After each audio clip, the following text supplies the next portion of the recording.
board. Is the issue that this new attorney, not new, but extended activities for this attorney, is there some feeling that perhaps there's a conflict of interest?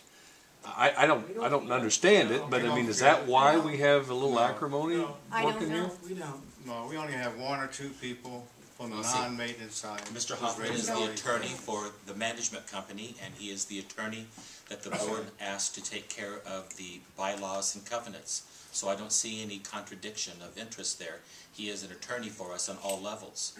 So, so if there was a lawsuit against the I don't even know if there was even one being filed. I don't know. Well, it's not filed yet. It's just a threat. Oh, it's a threat. I see. It's a threat. Okay. Yeah, and we meet and we talk, and then we get 28 pages of garbage, and then we talk again. So the issue is this original attorney says, you know, this, according to the information that was sent out by the board, which we appreciate, that this change of the covenant proposed changes were not able to stand up in court, which was the opinion he rendered, right? Right, and that's why we're. So now he's now the guy that's going to defend, so to speak, the board against that sort of thing from the past. I mean, is that where the conflict is coming? I don't know. I don't know where the conflict's coming from. Where is the conflict? I just don't know. His judgment that was rendered in December, correct me if I'm wrong, was to go back 1 year. There was a dispute about stormwater money and mowing money, and there was a dispute about misappropriations of funds, that the maintenance side has been using money out of general funds to do things that we shouldn't have been doing.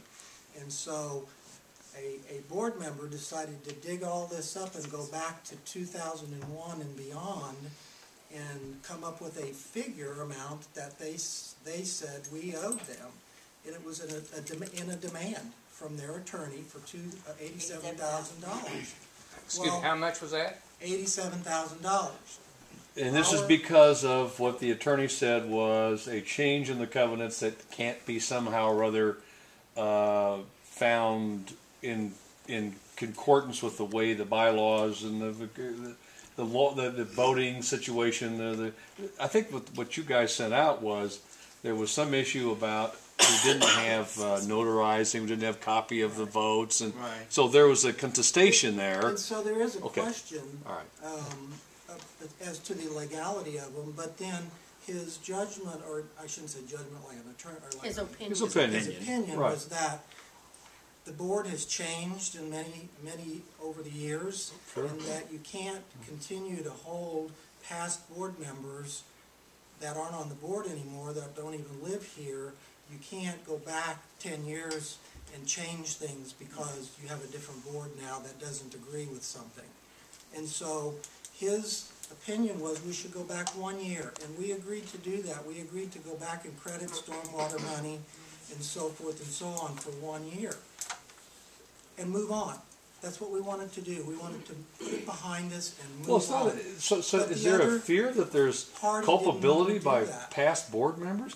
I mean, there shouldn't be. No. So the issue was the change, quote unquote change, brought about in a way that conflicts with what is written in the recordation of our laws and covenants, bylaws and covenants of the association. And the attorney says it wouldn't stand up in court. So I guess my thought was, if he said that, and now he is going to adjudicate other things or opine on things beyond that, it's okay. I don't have a problem with a guy who's professional. But the point of it is, are we getting down to the reason for this conflagration? It seems to me like there's a problem with $87,000 got spent in a way that couldn't stand up in court. I'm just telling you what I'm seeing on paper. I'm no lawyer. But is that what we're really about here? Because I think we're kind of... one. Who wants to talk about chapter 2? That's only the very first part. Well, that's what the group needs to know.